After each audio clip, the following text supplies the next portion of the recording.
He was knowing got Train Records, John Fogerty, Eye of the Zombie by Todd in the Shadows. Now, I'm not gonna lie to you. No idea who John Fogerty is, okay? But hopefully, we will learn, we will grow, and we will learn. Let's go. The John Fogerty comeback was a long time coming. I mean, that's why I don't fucking know him. He's from 1922. In the 60s, as lead singer, songwriter, and producer of the legendary band Creedence Clearwater Revival, Fogerty racked up hit after hit after hit, writing his name into rock legend in just a couple years. Is it bad that I don't know this guy? But Fogerty's dominance of the group... Well, to be honest, if I went around and asked my friends if they know John Fogerty, they'd probably say no. So I'm not going to feel bad about it. His bandmates demanded more creative control, leading to one terrible final album and subsequent breakup. See my Creedence episode for more details. Fogerty... Did I watch that one? I don't even remember. I'm not gonna lie. Who was the real talent in the group should have been perfectly set up. Because I think that one's older. That's not that episode. Unlike his time with Creedence, which was a hit-making machine, Fogerty's first two solo albums produced little to nothing in terms of chart success, and Fogerty, overtaken with bitterness over the band breakup and bad business dealings with his label, entered a long creative drought that would take him about a decade to break. But when he finally stepped back up to the plate, he hit a goddamn home run. Baseball. In 1985, John Fogerty released his comeback record, Center Field, and his timing couldn't have been better. So he just made a fucking baseball album? Not only did he have his strongest collection of songs since the 60s, he was also one of the first people to catch the wave of boomer nostalgia that flooded the charts in the mid to late 80s. The songs he wrote with Creedence had only become more legendary with time, and the heartland rock he had helped inspire was now a major commercial force, so the rock and roll establishment was ready to welcome him back with open arms. Last year, one of the biggest rock album sellers was Center Field by John Fogerty.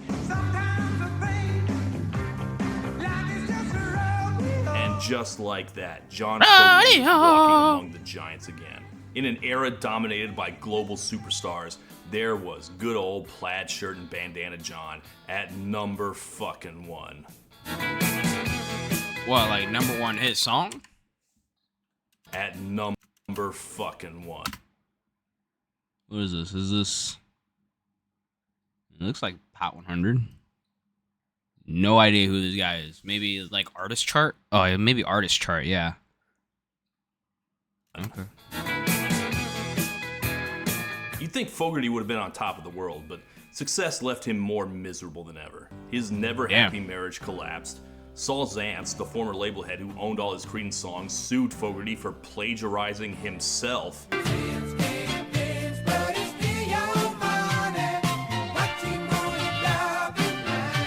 Oh, and he sued Fogerty for that too, for defamation. But what stung on top of all of that was the critics.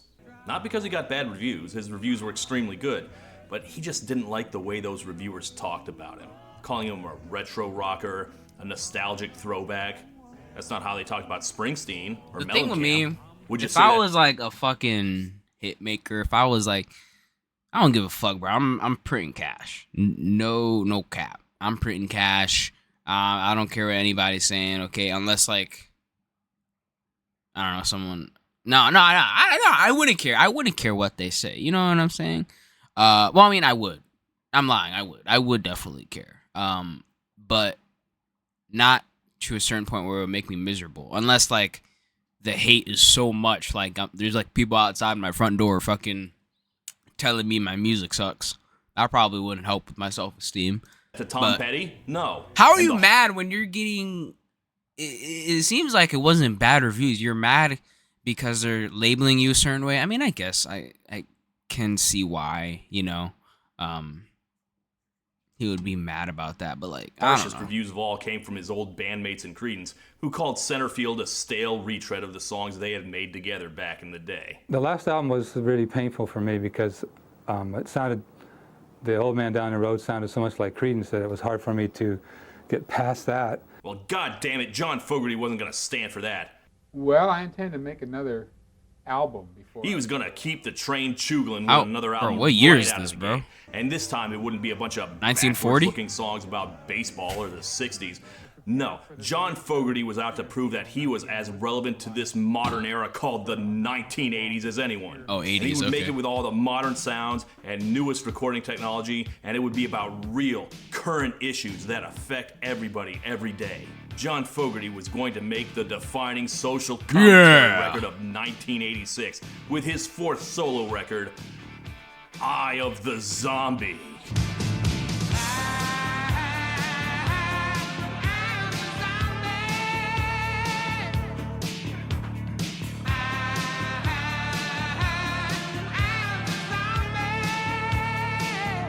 Fuck yeah. Zombies. Zombies kick ass. Plants vs. Zombies. What the hell is this? What if he made a Plants vs. Zombies album? Ooh, that'd be crazy because he would have predicted like the game coming out. That would be awesome. Yeah, I don't. What? Zombies What is this protect album your cover? house Like, with plants I from actually got a copy right zombies. here. Can you see this? Pea shooter. Can Oh you see shit. that? The hell? It looks like Ron Perlman in Beauty and the Beast. That is a weird If cover. you're puzzled looking at this, that's nicer than the critics were, and they've only gotten harsher in hindsight. Calling it things like a misfire of staggering proportions, overloaded with excess baggage and belabored social commentary, and a snoozer, the sound of a genuine rock original approaching self-parody. I don't know if I would take like a criticism from someone named Cream very seriously. The sound of a genuine rock That's just me, original though. approaching self-parody. But the harshest critic of all is Fogerty himself, who now says it's not a very good record. If some guy was in line at the music store holding Zombie, I'd try and talk him out of it. Damn. That's a hilarious image. Just picture him in the record store being like, oh man, are you sure? Don't you want to maybe buy Tarzan Boy instead? Soda pop, soda pop. Everybody wants to make it to the top. Wait, is that Tarzan Boy instead. Soda pop. Soda Pop? Oh my god. Are you sure the album is not named Eye of the Demon? K-pop demon? K-pop, he didn't predict Plants vs. Zombies. He predicted K-pop demon hunters with Soda Pop. Oh my god. Maybe we should listen to this album. Soda pop. He's a visionary. Everybody wants to make it to the top. Oh man, what is this? That's way more repulsive and gross than any zombie. This is not a zombie, right? Like, does he think zombies are big cat people? Christ. John Fogerty's career resurrection becomes The Walking Dead. This is Train Records.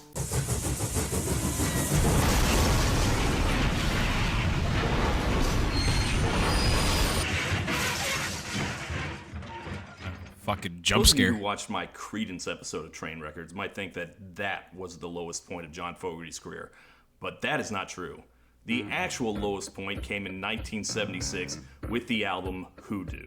Struggling for hits for the first time in his life, he started Hoodoo. shamelessly chasing trends, meaning that this was now the target John Fogerty was trying to hit. You got the magic, thrilling me. You got the magic, No, it's not bad. thrilling me. So Hoodoo was printed, cataloged, and ready to ship when, a week before release, the head of the label called him into his office and gently asked him if he really wanted to release this piece of shit. Fogerty was like, yeah, you're right, he scrapped the whole thing, he had all the records destroyed, and it only exists in low-quality bootlegs now. That was Fogerty's first experiment in changing with the times. The second was Center Field. In the years and years it took to make it, Fogerty experimented with all sorts of different styles, and by his own admission, none of it fucking worked, which is why, minus a drum machine here and there, it wound up a very traditional album. Now, I say all that to give you a sense of how difficult recording had been for John Fogerty up to that point, which is crucial to understand why Eye of the Zombie ended up the way it did. I really am very anxious to get out in the world, tour. Having finally broken his writer's block, he wanted to keep swinging while he was on a hot streak. And most importantly, he wanted to go out on tour. Unfortunately, he refused to play Creedence songs because he was so bitter about the way the band ended, and having only one good album makes for a thin set list. I need quite a lot of more material than the 9 songs that appear on Center Field. Hence the rush. Pink Just Panther is get it out fucking there so length you can of a go do tour dates. concert. But hey, he was used to working fast. He put out 3 Creedence albums in the year 1969 alone. And the long delays on Center Field was partially because he was trying to do it all himself. Well, not so for Eye of the Zombie. He may be using new tech, but he's gonna do things the old way. He's finally got a real band again. He can pick out the best studio guys so that he's not doing everything himself. This is gonna rock. Let's play this baby.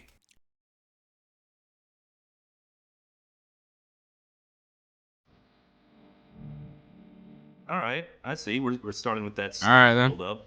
Yeah, I love when albums do this. Purple Rain starts like this. The Joshua Tree. All right, That's immediately how you listen to comparing something. this to Purple Just Rain let is it just crazy. Build up. Gotta jump in the gun there a little bit, no? And here's where it kicks in.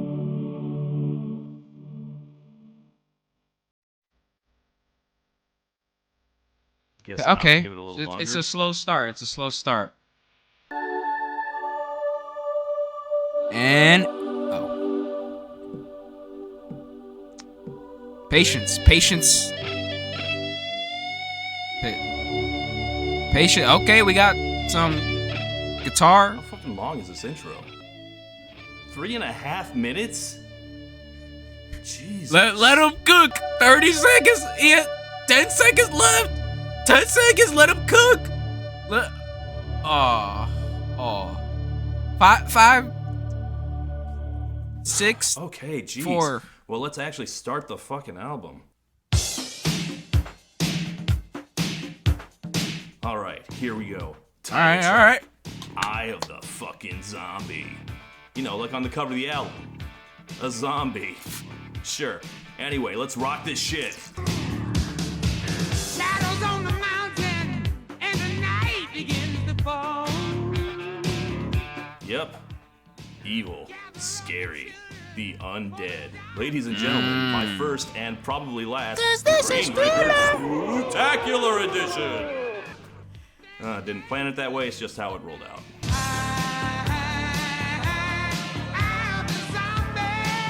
Does that sound bad? This song has sounded more listenable and normal within the Fogerty catalog the more I've listened to it, but on the I first wouldn't listen, listen to I this had shit, a though. big WTF reaction to it. Like, what the hell is he singing about? I the zombie. Is he trying to make his Thriller? Did he want to make songs about monsters the entire time?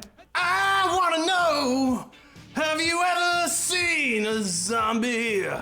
What even is the Eye of Hey, the look, Zombie? Todd got pipes, Eye bro. of the tiger, I get. Like, that's an image. That's a mighty hunter looking down its prey. Or Eye of the Witch would have made sense. Witches cast all sorts of evil spells with their evil eye.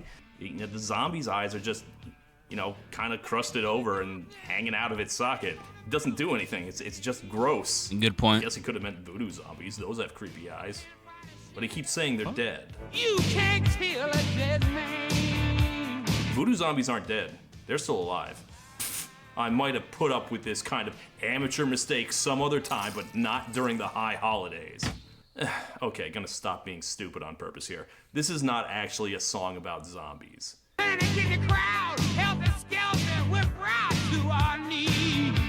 He said this is gonna be a political album, right? This is obviously a metaphor for something, so I don't know, Cold War or drugs, yeah, 80s Drugs. crack, drugs. People The were always drugs comparing turn you to a crackheads zombie. Zombies. That's gotta be Yeah. What does Eye of the Zombie mean? Well, the song itself is about terrorism, terrorists. terrorists. All right. Okay, wouldn't have gotten that.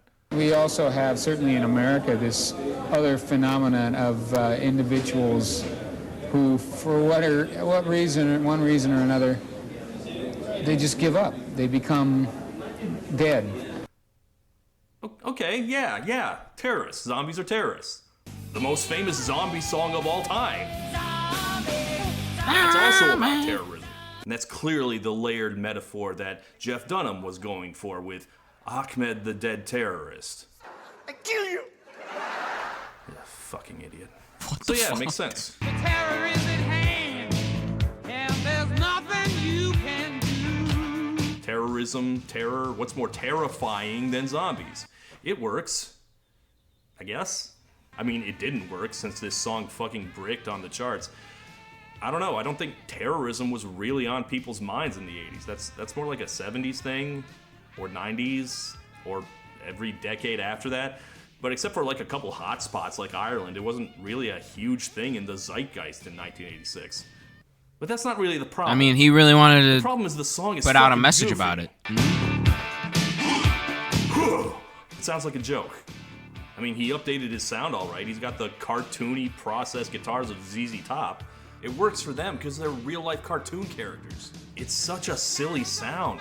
And put that with the silly imagery of this song, it's hard to make that about anything serious.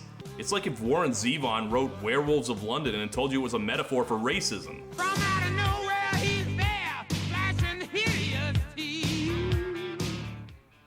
Like, no, this is just literally about zombies. Also, of course, it's hard to promote a song in the 80s with a video this bad. That's I don't even know what's Fogerty happening. Never took to music videos, like a lot of boomers. Well, they're This is how like, we got bro, whatever- they were like, fuck, let's just go in the woods, fucking throw around some fire. That's something Fogerty never took to music Fucking videos, smoke and like shit. A lot of boomers. What Which is is how we happening? got whatever this is. Like, I looked and looked, trying to find a better than potato quality version of it, but I think this is just literally what it actually looks like. I guess he didn't have time to shoot a video, so he gave a bunch of LARPers a Super 8 camera and let them go nuts. Yeah, I don't know about this. You can add it to your Halloween playlist, but We I'm not Gucci? surprised it We're all Gucci. Anyway, Eye of the Zombie peaked at number 81 on the Hot 100, a dramatic drop-off from center field. But Fogerty wasn't done being political.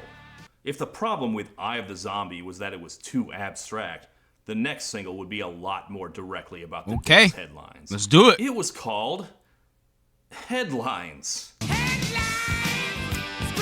Drake.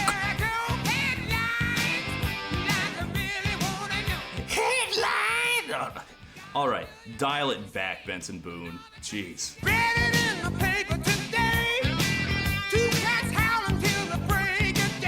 Okay, one big problem with all the social commentary on this record is that whether it's metaphorical or it's literal, it still feels like it's hitting you in the face with a baseball bat. Like, he's just really going for it.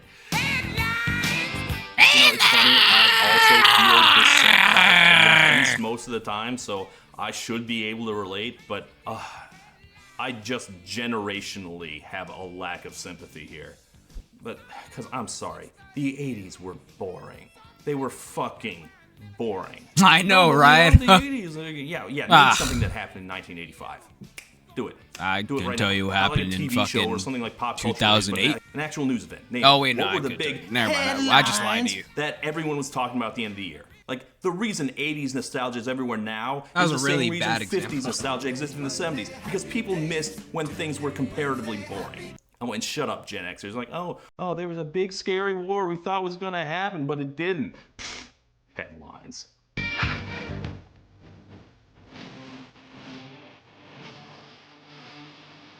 You don't even have a smartphone.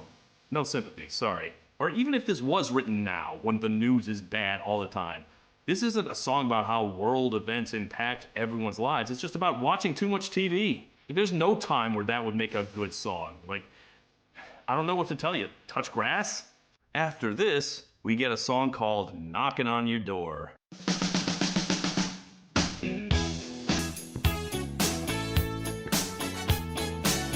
This is like the soul/Motown song on the album. I don't know about that, but okay, this is not bad. Okay, white people doing Motown. Like, there was a lot of Motown worship from aging white guys in the 80s, and a lot of people tried to do tributes to Motown. By which I mean they use like similar song structures and bass lines and so forth, and not a single one of them is reminiscent of Motown because they're using 80s instruments in recording. Like, you couldn't possibly mistake them for Motown. They ain't nothing like the real thing, baby. And like, none of them are good Motown songs. A few of them are at least good 80s songs. Knocking on Your Door isn't one of them? Just trying to get my nerve, baby, here I am. I know you want to mess around with these new synthesizers people have, but like, I don't know whose idea it was to put it on the Mario Kart 64 setting. Good for video games, not good for soul music. At this point, we have the third and final single, which has what I would consider the only real music video, Changing the Weather. Changing the weather, changing the weather. Global warming song? It's happening here. This is, by a gigantic margin, the best song on the record. People walking around in fear. It's also one of the only songs on here that Fogerty still likes, and the only one that has ever showed up in his set list after this album cycle. Damn. I knew I can't believe my eyes. Wind is raging, there's a fire in the sky. This wasn't a hit either, unfortunately. But if any song on here was going to be a hit, it's this one. It's a classic blues song where the band actually sounds like they know what they're doing for once. Like, I don't know why this wasn't a hit. It was definitely better than whatever dog shit Clapton was making at the time. People walking around in fear. I don't know, maybe it was just too old-fashioned. My main complaint is that it's too modern. It sounds too much like a beer commercial, and it looks like one too. But like, that's just an unfortunate side effect of being a blues song in the Looks 80s. too much like a beer commercial. Like that's what blues was used for in the 80s. If I had to guess the real problem, it was that by this point, it was far too late to save the album because the buzz was already true. very bad. This so is much like for the going third or high fourth tech. single, right? The classics are Fourth. what works. This really has everything you'd want from a John Fogerty song. The soulfulness, the more grounded imagery, Fogerty doing that growly bluesman thing where he devours words. Be nothing left after the hurricane. He clearly said Harry Kane there. But yeah, it cooks. And it really highlights the failure of the rest of the album. He spent so much time trying to sound current, and the only thing that works is what worked with CCR.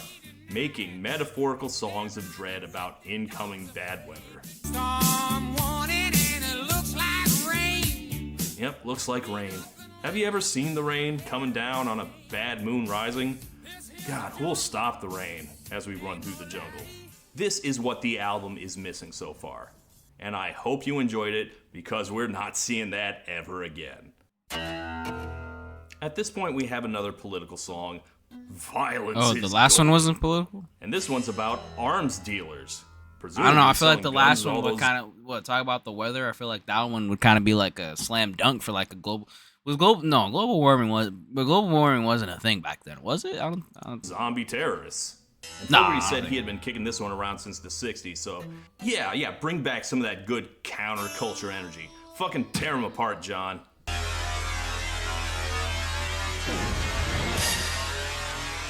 I'm sorry, what is this supposed to be, an 80s Bond theme? Get on with it.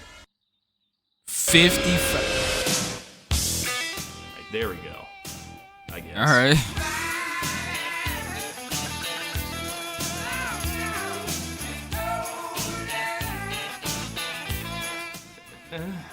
Pass another plate of shrapnel.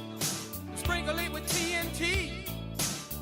Gotta have another grenade salad. Split it with your enemy. All right, What? you lost me. Gotta have another grenade salad. Grenade salad. Enemy. So he's selling you Yeah. guns like food? I guess he's like the sommelier in the John Wick movies, but with entrees instead of wine? Yeah, speaking of food, this one needed That's to actually cook a kinda little funny. longer. I'm sorry.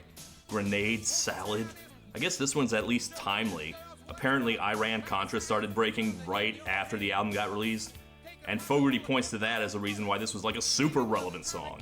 And Fogerty blamed the album's failure on the vapid 80s culture where people only cared Aw, about MTV man. and snorting coke. And I know, what right? really happens in the world, you know, more or less. And look, yes, the 80s were not the 60s, but there were, in fact, popular songs about social issues. It wasn't unheard of. All you have to do is put in some Ronald Reagan puppets, and there you go. Now, to be fair to Fogerty, Puppets are once always a a couple years had bitch. passed, he dialed that back. Like, no, it was on me. I was too in my head. I didn't make it accessible. And yeah, the album is really preachy. It does hit you over the head with it. But I would say, like, inaccessible, that is a problem, but it's a symptom of the bigger problem, which is that it's bad. Take a handful of Star Wars missiles, maybe super laser guns. Star Wars Sounds what? like crap, and it's badly written. Got a year-end sale going on. You can see the Got a urine sale? Like a Weird Al song by someone that isn't funny. Grenade salad, more like word salad. I can't believe you were working on this since the 60s. I have to believe that meant he only had the title or the concept, and then he just scribbled out the rest of the lyrics on the day of recording. And yes, he would admit later that he did push it out too quickly. But by that, he means he pushed it out too quickly for the label. He says he didn't realize he couldn't just drop the record and it's on the radio immediately anymore. Like, the label needs time to build hype. But he just dumped it on them and went on tour. In fact, he started touring before the album even came out because he had to fit in shows before all his court dates. You know, after waiting 15 years to come back out and play, I have to go to trial with these same people. What a weird concert that must have been. Damn. Not only are you playing no Creedence songs, only new songs, you're playing songs that aren't even out yet. So he knows he didn't make it easy on Warner Brothers, you know, to try and give them a week to try and market a record. Especially a record with this fucking album cover. Like, he literally says that. He knows he fucked them over with the album cover. Here's the back cover, too. Like, what are those ghosts? I have no idea what. Kind of looks cool. I like the back. Maybe It it's looks a cool. prog jazz album from the 70s. Certainly not someone who's trying to compete with Eddie Money. Here's the next song, Wasn't That a Woman?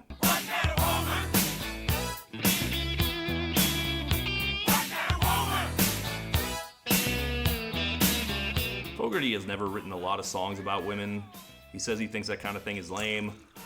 But he has done it before. In the CCR episode, we covered Sweet Hitchhiker.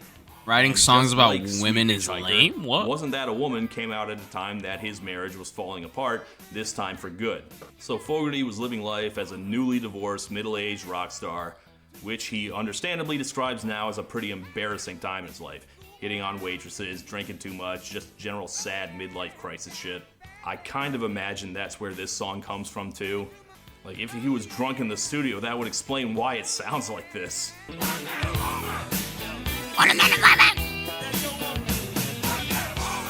Like, if you ever see me doing another Train Records episode on, I don't know, something from Reagan's second term, 85 to 88, that era, if I ever cover another album from that period again, just know that I'm cheating.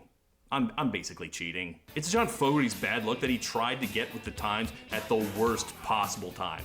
This would have been the perfect time to be an old fogey stuck in the past, because everything from that time period sounds awful, especially if it's from an artist from a long previous era.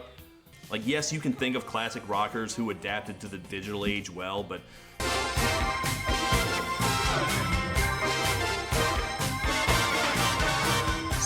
so many of them did not. Like, this isn't even notably worse than any of the other stuff the more successful peers were making. Count Fogerty as one of the many artists who got defeated by the 80s. Now, in his memoir, Fogerty says, you know, the album's my fault. I made all the decisions. I was in a really bad place. I got to take all the blame on this. Well, you know, at least this guy, he's like kind of like self-aware about it. He's not like, oh yeah, I know this is the greatest shit ever.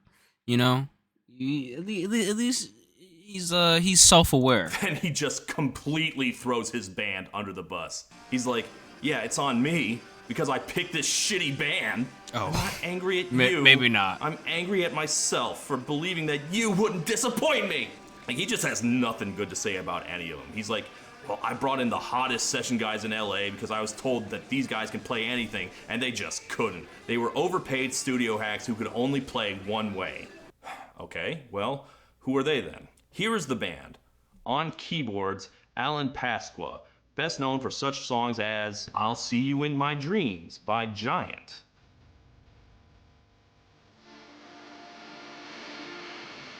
And Respect Yourself by Bruce Willis.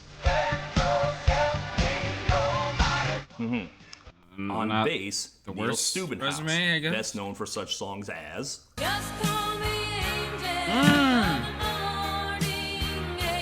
Damn.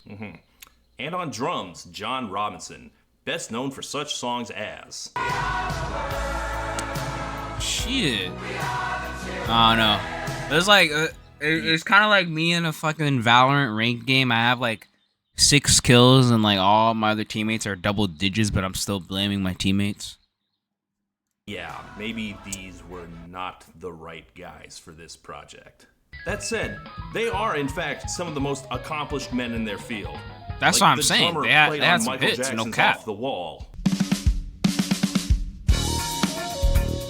So I think they probably deserve better than how Fogerty was talking about them. And the band didn't get great reviews at the concerts either, so it's not like Fogerty doesn't have a point. But if you hear Fogerty talk about anything he's angry about, it's always like, it's not that he ever sounds wrong, it's just, God, what crawled up your ass and died? And like, yes, the band is at fault for the next one. It's called Soda Pop. You're my soda pop. I already made this joke, Todd. No, we're not touching that. Ever. I will say it's better than this. Oh shit. Uh-oh. Was that a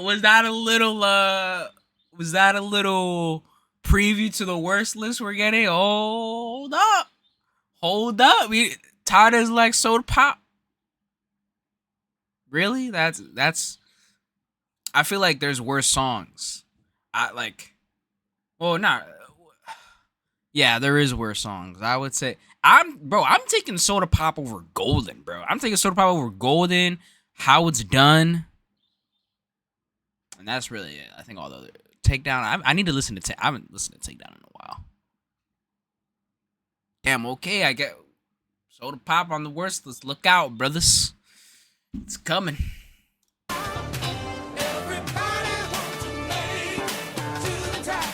Oh no. Looks like we're gonna get a little bit funky. Yeah, that sounds awful, but the lyrics are not good either. Take $1 $1 million, baby. Million Dollar Baby, Tommy Richmond. In my hand. I don't know why I said that. I'm just saying shit. Touch photo on the soda can. Look, the 80s is when all the big music stars started doing commercials, and a lot of the old schoolers were really upset about how everyone was selling out. This is incredibly dated and quaint to think about now. No one even remotely cares about that anymore. Like, I get that back in the 80s, music still made money, so taking corporate cash on top of that just seemed crass. But, I don't know, I find it hard to get angry about anyone doing product plugs here and there. But if you want to hear other video makers who have thoughts about capitalism warping art, you can check them out on my streaming service Nebula, where you can get 40% off the regular price using my coupon code. Anyway, I'm trying to get into Fogerty's mindset.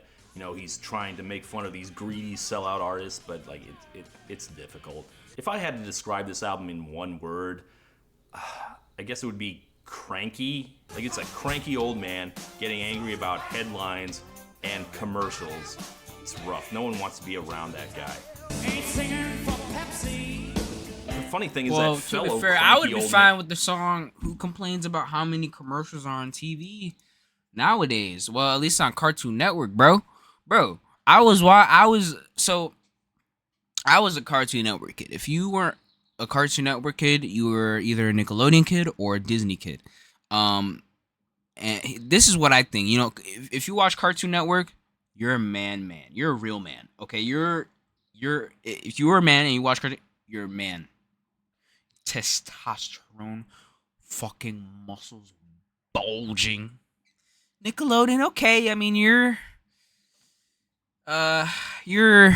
kind of, you know, you're a little weirdo, but like everyone still likes you. You know, you're weird, but like if you were a man and you watch Disney, no hate, but like, you're gay, bro. I'm not gonna lie. Like, nothing wrong with that, obviously. But like, if you were a man and you watched Disney when you were younger, I think we all know. We know what you are. Okay, now obviously nothing wrong with that. I'm just saying, but like the manly men, they watched Cartoon Network. How did I even get here? And Neil Young. Oh yeah, Cartoon. Okay, so I totally forgot what I was even fucking talking about. Cartoon Network. I went back. I used to watch Cartoon Network, and then I was in a hotel like a couple months ago, and I put it on like the TV. You know, I just kind of like throw something on the TV or something. So I put on Cartoon Network, and bro, there was so many ads. It was crazy. And even like just TV in general, not even just like Courage No, TV in general. There's so many more ads than I remember. I don't know if I'm misremembering, but like when I was a kid, I don't remember there being that many ads. I don't know. But maybe my attention span has just gotten worse, I guess. But how is that possible? I no idea. Wrote a song about the exact same subject later, and that was a big hit for him. Because, you know, Neil actually is funny, while John is just... Show a couple of old-time pictures from the baby boom. And suck 'em in while I cruise. And suck 'em in while I cruise. And suck 'em in while I cruise. Got him. Boy, I bet Lionel Richie sure feels bad about taking that dirty, dirty Pepsi money now. And then finally, the only other good song on the album, Sail Away. I do think it's funny that both Fogerty albums I've covered on Train Records have featured a song called Sail Away. Lock the door, suns are falling, poke the fire. Although the first one was much worse than this. Anyway, when I say that this song's good, I mean Fogerty thinks it's the only other good song. I don't know if it really does anything for me. I mean, it is kind of a relief after being screamed at the entire record. Although it doesn't make a very good album closer, I'd rather have it in the middle of the album fuck to is break bro up at? all the ranting and yelling. Leaving all of this pain behind, gonna sail away. But, you know, it is a pleasant little song Doesn't sound about bad. hoping to find inner peace after being abducted by aliens. No, seriously, What? that's what the song's about. Mama, come look quick. There's light up in the sky. I think he Kinda had looks seen like the Close guy from Encounters Train. recently or something like that, so he wrote a song about being taken away to salvation on a flying saucer. The passageway is lit. Bro, what is this footage? Time to get on board. One outlet that did not like Sail Away was Rolling Stone. When they got to that one, they were just like, is John Fogerty okay? The answer was no, he was not. He will fully admit he was in a miserable, depressed state of mind that wouldn't get better until he met his second Damn. wife and straightened out his life, and they're still together today, which is nice, but that wouldn't come till much later. And look, I don't want to claim that the reception thought we were talking for about this album zombies. When was we get to 100% aliens? negative. There were a couple good reviews. Spin gave it a rave, saying it was way better than Centerfield and, quote, his strongest, most passionate record ever, which, I'm sorry, that's just an insane take. What? But the public more Well, I or mean, less it sounds said like it was was the passionate 80s, and that on was the end of songs. John Fogerty as an At least ongoing passionate. concern. I don't Looks know. like he decided the quick turnaround was a mistake because he once again went on hiatus from recording for even longer this time. And by the time he returned, he had firmly passed into his legacy artist years. Now, you certainly couldn't say he's had a disappointing career. He's a legend and will be all his life. But you look at other artists of his caliber who were flying in the 80s and 90s, the Claptons and Neil Youngs and Bonnie Raitt's, let alone the Pettys and Springsteens, the potential was there for a much bigger late period career than he had. And you know, I think we have this kind of understanding that comebacks should be permanent. Like if you've already had the rise and fall and you defeated it, that should be the end of it. But comebacks fizzle all the time. Elvis had the greatest comeback of all time and then flamed out with fried food and drugs. Burt Reynolds had a big comeback with Boogie Nights and made nothing but crap for the rest of his career. We all loved Bennifer 2.0 until we didn't. You expect more, and then you only get disappointment. I don't know about that. That's how I feel about Eye of the Zombie. Disappointment. And for me, the biggest disappointment of all, after listening to this and doing all this research and how it all went wrong, is that I never found out what the deal was with the Catman. Like, here's what he says about the cover. He wanted to do it with tribal tattoos, but David Lee Roth beat him to it, so they used zombie makeup instead, and it looks fake. No shit. You can't be talking about this cover. Is that supposed to be you? Is that supposed to be a zombie? That's not an explanation. What makeup artist did you use that thought zombies had cat eyes? How? How? This doesn't look like a zombie at all.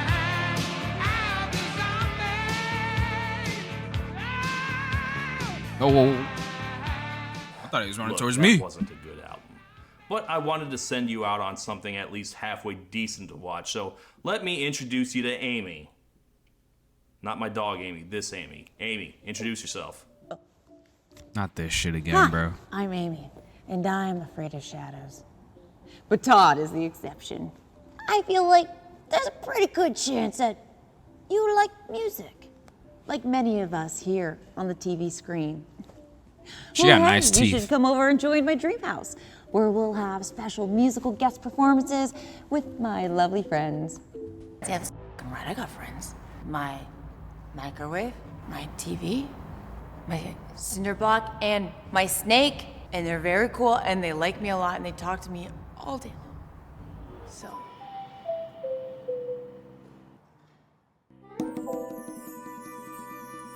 Great, awesome. Can I say that this is actually a really good show? Like, genuinely good? It's called Amy's Dead End Dream House, and it takes place in the magical, whimsical, wacky fun land Get the that bag, we all Todd. imagined as kids that we would grow up to live No, he in. probably Except likes it. now the wacky talking cartoon friends have to hear us whining about our depressing adult problems. The full season just finished. You can check out the entire first episode for free on YouTube, and then you can check out the rest of it streaming exclusively on Nebula, the creator-built platform that's home to smart, weird, one-of-a-kind shows you won't find anywhere else. And you'll also find exclusives from Jesse Gender, Philosophy Tube, and other brilliant minds behind the internet's best content. Plus, you'd be helping me out, which I'd appreciate, especially if you use my creator code. See, they also give out lifetime subscriptions that last for literally as long as both you and Nebula Only exist. $500. Lifetime. Now, usually it's $500, but if you use my code, you'll get it for only $300. That's literally a 40% discount. Or if you just want to do it monthly, you can get... When you think about it, it's not bad. Like, think about it. People pay for Netflix $20 a month, right? 12 times 2, 24. So they're paying $240 a year. And you're getting a lifetime pass for Nebula for, like, life. But you're spending already more than a lifetime pass at Nebula for 2 years of Netflix. You know? Well, it depends on the content on there, because I've never been on Nebula. I'm not gonna lie, bro. Like, hey, go check it out. That's all y'all. I ain't doing all that. But yeah, technically it's not bad. Monthly $6. Okay. 40% off of that using my code too. There's no ads. They got hella deals. $36 for a year. If you just want to do it monthly, you can get 40% off of that using my code too. There's no ads, no algorithm, just high quality stuff made by great non-slop artists and there's video no ads, makers. right? So if you want to watch Amy's Dead End Dream House and a ton of other amazing Nebula originals, use my link to get I know that guy. Fucking amazing guy. 40% off. That's just $36 a year, $3 a month.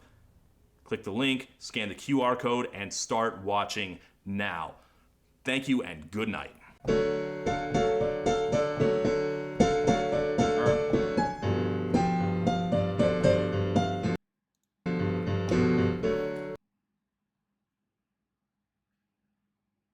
See if I recognize it. That's it.